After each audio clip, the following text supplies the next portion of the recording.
El gusto recurrente, por cierto que cada vez más seguido, de estar con Jorge Alemán, uno de nuestros grandes pensadores y ensayistas. Ya saben lo que piensa Marca de Radio acerca de él. Justo al borde de volverse a Madrid para después volver también enseguida. Te noté en cosas que leí, estuve afuera en estos días, pero te leí insistente en la necesidad, o por lo menos en tu necesidad, de ser pacientes con Alberto y Cristina. ¿Puede ser? Bueno, ¿Interpreté bien? sí, interpretaste bien. En primer lugar, te agradezco muchísimo una vez más estar aquí con vos, que sabes que aprecio mucho tu proyecto aquí en la radio. Sí, efectivamente, hay que primero remitirnos a un marco que me parece inevitable. Yo vivo en la Europa en donde las ultraderechas, como lo habrás podido comprobar, son un fenómeno creciente. Luego sigo muy atentamente la realidad internacional y veo lo que sucede en el mundo y lo que significa la presencia de Trump en Estados Unidos. Luego resulta que hubo un golpe militar en Bolivia y por primera vez vi que no había un frente progresista homogéneo, que en el interior mismo del frente progresista había, con respecto a ese golpe, posiciones distintas. En otros tiempos del siglo pasado hubiera habido manifiestos, condenas por el golpe. Aquí incluso intelectuales del campo progresista hicieron recaer la responsabilidad sobre el propio Evo Morales. Bueno, luego el contexto latinoamericano, Bolsonaro, la situación trágica de Colombia, el marco represivo que hay en Chile, Evo y Álvaro García Linera tomando los subtes y los colectivos de aquí de Buenos Aires. Bueno, en todo ese contexto, que para mí siempre pesa, porque me he acostumbrado, dado que vivo hace 44 años afuera, a darle una gravitación especial a todo lo que acontece en el mundo, me ha llamado poderosamente la atención que recién a 40 días, y después del tsunami de Macri, después de una devastación estructural, después de tener que hacerte cargo de un país destruido, me haya encontrado con algunas impaciencias que a mi juicio, dado la fragilidad de lo que está en juego en nuestro proyecto político con el Frente para Todos y dadas las circunstancias geopolíticamente adversas, me parecían, como decís vos, un poco impacientes, en el sentido de pedirle cosas como si el macrismo no hubiera existido, como si esto fuera la continuación del kirchnerismo y por lo tanto entonces un momento superior incluso del kirchnerismo. Y que era un momento que exigía todavía mayor radicalización, ¿no? Entonces me ha sorprendido un poco. ¿Eso es lo que llamaríamos fuego amigo? Bueno, a mi amigo Horacio, que tuve el honor de venir con él la última vez la entrevista, le molestó mi expresión fuego amigo, pero bueno, tal vez es una expresión vehemente de mi parte y la retiro y lamento haber molestado a quienes molesté, pero sí, la vez pasada con un gran locutor amigo mío que a veces muy cada tanto me entrevista aquí, él me puso contra las cuerdas con el asunto de la libertad a los presos políticos y insistió mucho en que el 2003, el arrojo, la valentía de Kirchner, pero yo también insistí en que el 2020 no es el 2003, que han sucedido muchas cosas en el mundo entre el 2003 y el 2020 que hacen pensar que verdaderamente las posiciones políticas de izquierda o progresistas o nacionales populares o transformadoras, como las quieran llamar, tienen cada vez más dificultades para organizar sus argumentos, para establecer su política comunicacional, para dar cuenta de lo que hacen y para no quedar muy rápidamente sumergidas en la defensiva, en una posición donde tienen que estar todo el día explicando lo que hacen y lo que no hacen, mientras que la derecha ya no necesita ni explicar, ni argumentar, ni decir la verdad, ni presentar nada coherente. Es decir, ha abandonado la coherencia a la derecha. Tiene el privilegio de ser un puro ejercicio de poder, diciendo lo que tenga que decir según las circunstancias. Bueno, en ese aspecto es como decís, claro, yo no quisiera ponerme en el lugar en donde, es decir, creo que es un debate esto y yo formo parte de ese debate, ¿no? Hasta dónde se aceptan las restricciones de la coyuntura, es decir, ¿hay que tener en cuenta la coyuntura o no? ¿O se puede hablar como si estuviéramos en una situación en donde no estamos determinados históricamente por nada y estamos hablando en un debate de ideas? Creo que en política su especificidad es que la coyuntura sí determina el campo en el que quiero dar la disputa. Es decir, la coyuntura y la correlación de fuerzas, a mi juicio, yo no quiero tapar la boca a nadie, ni que todo el mundo se traiga un sapo. Otro tema fue el viaje a Israel, considerado por algunos, bueno, expresiones como el Estado genocida nazi. No, no es un Estado nazi el Estado de Israel. Es un Estado opresor y efectivamente que ha hecho muchísimo daño al pueblo que oprime, que es el palestino. Pero no se puede homologar de manera inmediata al nacionalsocialismo. Y además un viaje a Israel para una conmemoración a Auschwitz, en donde está el propio presidente ruso y en donde además fueron los bolcheviques los que liberaron ese campo. Bueno, a mí me parece que forma parte de la diplomacia que un país puede asumir. No es una adhesión. No lo vi como una adhesión a Israel, desde luego, ¿no? No era sancionar entonces que uno estaba con Israel. Supongo que alguna gente se puede haber sorprendido, alguna gente que escucha, digo, en torno de tu concepto que la derecha ha dejado de ser coherente. Profundízalo. Claro, la derecha, por ejemplo, el tipo de Vox el otro día en España, pero aquí... La ultraderecha. Sí, pero ya la derecha es la ultraderecha, como va a pasar bueno, aquí. Ahí está, ok. Como va a pasar aquí con Bullrich y con Pichet, y es decir, ese movimiento creo que se va a ir dando, ¿no? No sé, el tipo de Vox el otro día dijo que los marxistas homosexuales que están de profesores en los colegios quiten sus sucias manos de los niños. ¿En dónde está eso? ¿En dónde está eso? ¿Dónde ocurre eso? En ninguna parte. Pero lo dicen, como aquí, estábamos hablando antes, yo escuché un programa donde decían que yo me emborracho con Campanella Biela, y luego el propio expresidente puede decir que él ya estaba diciéndole a sus amigos que nos íbamos todos a la mierda, pero los asesores no le hacían caso, ¿no? Y luego, además, no dudó un segundo en pasar de ser presidente de la Nación, que supongo que antes hubiera tenido algún valor simbólico, era una investidura importante, a ir a la FIFA, como si fuera, ¿no? Como si no hubiera ninguna discontinuidad entre una cosa y la otra, ¿no? Es decir, que la investidura presidencial no debe valer mucho para él. Bueno, entonces estás hablando de una derecha mamarrachesca que quizás hasta hace un tiempo era inimaginable. En términos de cuadros políticos, entendeme.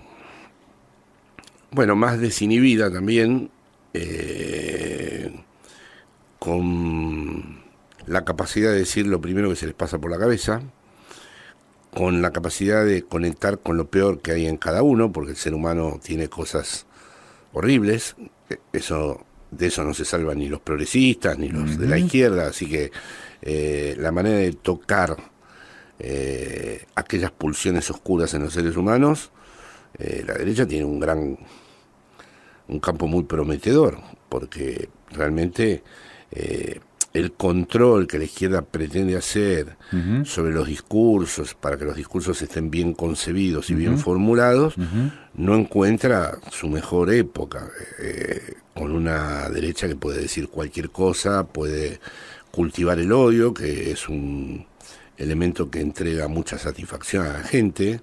El odio le genera a la gente un plus, ¿no? Que otros tipos de afectos humanos son más exangües, no son tan, bueno, salvo el enamoramiento, cosas por el estilo, pero el odio es uno de los elementos más potentes, ¿no? Y la derecha lo sabe explotar. Es evidente que la izquierda es buena, tiene que demostrarlo además que es buena, y no puede explotar el odio, ni siquiera la lucha de clases ya, porque ya eso no correspondería con la época, ni tampoco el odio a las clases explotadoras. Bueno, la izquierda se ha vuelto, vamos a decir, racional y trata de introducir una racionalidad social. La derecha no, la derecha sabe que se puede odiar, promueve ese odio, lo libera, lo desinhibe, y me parece que sí, que ese es un factor a tener en cuenta. Está Jorge Alemán en Marca de Radio. Jorge Alemán, escritor, psicoanalista, ensayista y un pensador, yo me voy a animar a decir influyente en este momento de la Argentina. Si no, algunos no la estarían puteando tanto, ¿no? Como comentaba respecto de algún payaso que ejerce de periodista que dijo que lo vio emborracharse en la biela, cosas por el estilo. En esta visita en particular tuya a la Argentina, llegás cuando en realidad ahora te estás volviendo a España, hasta que volvés en marzo, en un momento en que se produjo un acentuamiento, si querés, de quienes dicen, bueno, se entiende que, no te quiero meter en terrenos de la economía, pero me es imprescindible a mí, por lo menos. Y entonces se dice que se entiende que no se puede avanzar demasiado hasta que no esté el arreglo por la deuda, sí, en marzo.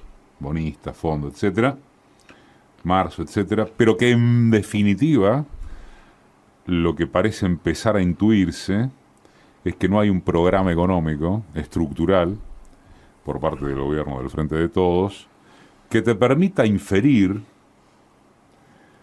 de dónde vas a sacar, a quién vas a afectar para generar los dólares que en algún momento el país no tiene para seguirse sosteniendo. ¿Cómo te llevas con ese momento del debate en la Argentina? O por lo menos de cierto debate que los medios de derecha quieren instalar.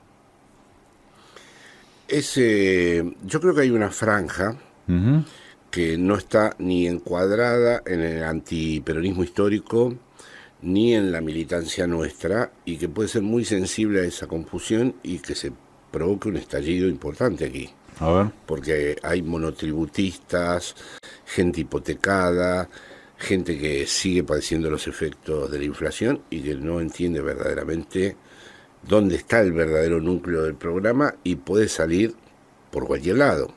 Y si esto no se resuelve a mediano plazo, podemos tener graves problemas sociales. Luego, sí, evidentemente la condición de posibilidad es marzo, es decir, de acuerdo a la suerte o la fortuna que haya en el pacto con el Fondo Monetario Internacional y los bonistas, se podrá hablar de cuál es el proyecto de país, ¿no? Y evidentemente ahí la derecha aprovecha esta confusión porque el ajuste, los recortes, el hecho de que la cultura sigue siendo inflacionaria, este mismo mes hubo un 3% de inflación, ¿no? A río revuelto, ganancia de pescadores. Llega un momento en donde no se sabe dónde comenzaron las cosas y puede ocurrir que si algunas cosas claves no se rectifiquen en un tiempo más o menos razonable, ya no se sepa a quién imputarle las cosas y la derecha vuelva a tener grandes posibilidades. Esto es lo que hizo que yo estuviera impaciente, que esa derecha tiene un 40% y puede volver a tener en muy poco tiempo un nuevo porcentaje si cuestiones estructurales urgentes no se resuelven. Aun cuando hoy no se le vea una figura o siquiera algo parecido que despunte como pudiendo canalizar ese eventual descontento. Esa es la ventaja que tenemos, que a diferencia de Europa no hay una figura por ahora de la derecha que tenga una resonancia social como para capitalizar ese descontento. Y luego habrá que ver cómo traduce nuestro gobierno lo que inevitablemente tiene que hacer, que es perjudicar a algunos sectores. No hay forma, es decir, incluso por mínima que sea ese perjuicio. En España mismo ya han dejado bastante claro que a partir de una determinada cifra se elevan considerablemente los impuestos. En España la han puesto en 140.000 euros anuales. Hay mucha gente que hace más de 140.000 euros. Esto ha producido ya un gran disgusto. Pero España no puede salir, no puede volver a mejorar ni su seguridad social, ni su política jubilatoria, si no empieza, finalmente el único mecanismo distributivo que hay dentro de las sociedades de mercado capitalistas es la presión fiscal y además luego las sanciones correspondientes a aquellas empresas o a aquellos sectores que han incurrido o en políticas monopólicas o en políticas de lavado de dinero o en políticas de papeles offshore, etcétera, etcétera. No va a haber otra. O sea, para esto es necesario que haya... No es un protocolo económico que funciona en estos casos, una vez más funciona la política, es decir, incluso para esto, aunque sean medidas técnicas, para que sean correctamente traducidas se necesita una articulación política consistente y un proyecto político, es decir, un proyecto político que presida todas esas transformaciones. Y es una situación dificilísima porque aquí hay que dar a la vez cuenta de la destrucción que se ha producido y a la vez no amargar a la gente y a la vez generar la idea de que hay un espacio donde vamos a resurgir. Combinar un discurso donde a la vez se te describa meticulosamente cómo nos han destruido y a la vez proponer que vamos a salir de esa destrucción, y bueno, yo comprendo que casi estructuralmente es imposible. Les tengo mucho respeto a los que han asumido responsabilidades en este momento porque me parece que están en una tarea muchísimo más difícil que la que hubo en otras épocas. Sin pedirte que hagas nombres, me consta y consta en el ambiente político que sos un tipo con llegada a altas esferas de un gobierno que además definí como propio. Sí. Vamos. Es que si no queda esto, creo que lo que puede venir, es decir, es mucho más siniestro que el macrismo. Sin que hagas nombres, ni muchísimo menos, porque sería violatorio de off the records elementales, ¿vos percibís en la gente del gobierno con la que tenés contacto una determinación firme en torno del rumbo de la economía en lo estructural? ¿O notás dudas acerca de primero está llegar a un arreglo con el fondo, después vemos qué hacemos con lo que sobra? No, primero está lo que tenemos que hacer y después el arreglo. ¿Cómo ves ese marco? Yo veo ese marco. ¿Cómo ves ese dibujo? Yo veo en el presidente, por ejemplo, una determinación firme. Y creo que ellos tienen en su trazado una determinación. Luego, creo que todavía no está construido el gobierno. Creo que no todavía está construido. Creo está que terminado de está construir. terminado de construir, creo que no está suficientemente diversificado, creo que no tiene suficientes voces ni suficientes canales de transmisión, pero el otro problema que veo es que el mundo se ha vuelto muy volátil, entonces por más definido y bien definido que esté desde aquí, el mundo de afuera es un mundo muchísimo más errático, aleatorio, azaroso, como lo quieras llamar, y muchísimo más inestable. Es decir, es un mundo en donde de un día para otro ciertas polarizaciones pueden dejar de estar vigentes, puede haber nuevos acuerdos. No es muy sencillo. Es decir, es muy difícil saber quién es Argentina para los poderes mundiales. Hasta hace muy poco éramos un país maldito. Un país que no se podía, digamos, nombrar como un país aceptable por muchísimos sucesos que según la interpretación mundial nos descalificaban. Entonces, ¿quién es Argentina ahora? Bueno, vamos a verlo, pero también quiénes son ellos que van cambiando permanentemente de alianzas, de políticas. Los poderes actuales son muy difíciles de determinar en su verdadero alcance, ¿no? ¿A vos te da la impresión de que Argentina está sobredimensionada en el exterior, en su dimensión geopolítica, o no hay un exterior? ¿O debería haber un exterior que nos importe más? Es muy buena pregunta esa, pero es que es muy difícil definir el exterior actual. Cuando estaba la Guerra Fría había un exterior, después de la Guerra Fría seguía habiendo un exterior que todavía podía... Bueno, pero ahora, ¿qué es la Unión Europea? Un campo de disputa.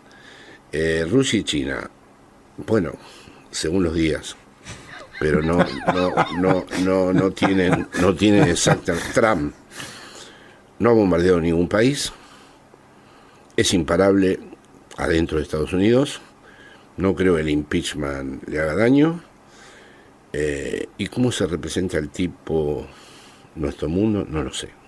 ¿Qué representación tiene de América Latina? No lo sé. Es decir, como hablaba hoy con alguien del gobierno, lo de Clinton con la Libia costó una guerra. Lo de Trump es distinto. Es un tipo de amo de estos que pueden decir cualquier cosa, es decir, este juego perverso que se ha inaugurado. Yo puedo matar a un tipo en la Quinta Avenida que la gente me va a votar igual, el otro dice, yo sabía que nos íbamos a ir a la mierda. Es un nuevo experimento que se hace con la población neoconductista, a ver hasta dónde aguanta la población escuchar cosas que la humillan, ¿no? Pero es muy difícil, es muy difícil. Yo creo que es muy razonable, dentro de lo que se puede hacer, ir al Vaticano, encontrarte con el Fondo Monetario Internacional, que esté Stiglitz presente, visitar a Alemania, porque yo antes pensaba que Alemania era lo peor, pero ahora pienso en los países europeos, cada uno liberados a su propio ser, y dan miedo, así que al final los alemanes... Al final Merkel quedó a la izquierda, claro, dentro de su puritanismo. Claro, dentro de su cosa tiene una cierta barrera de no mandar a matar a los refugiados. Bueno, en fin, entonces me parece bien que se vea con la Merkel. Creo que el escenario con España hay que saber aprovecharlo, porque me parece que hay coincidencias muy importantes entre los dos gobiernos, ¿no? Y bueno, vamos a ver, pero no está establecido. Somos Occidente, eso está claro, pero ¿quiénes vamos a ser en la visión mundial dentro de América Latina? ¿Por qué la corriente, digamos, principal de América Latina va hacia la derecha y nosotros volvemos a estar en un lugar distinto, excepcional, porque tenemos otra historia? Porque, bueno, vamos a ver cómo nos interpretan. Hasta ahora nos interpretaban muy mal. Jorge Alemán, mejor cierre que ese, imposible, así que te despido acá. Bueno, muchísimas gracias, Eduardo.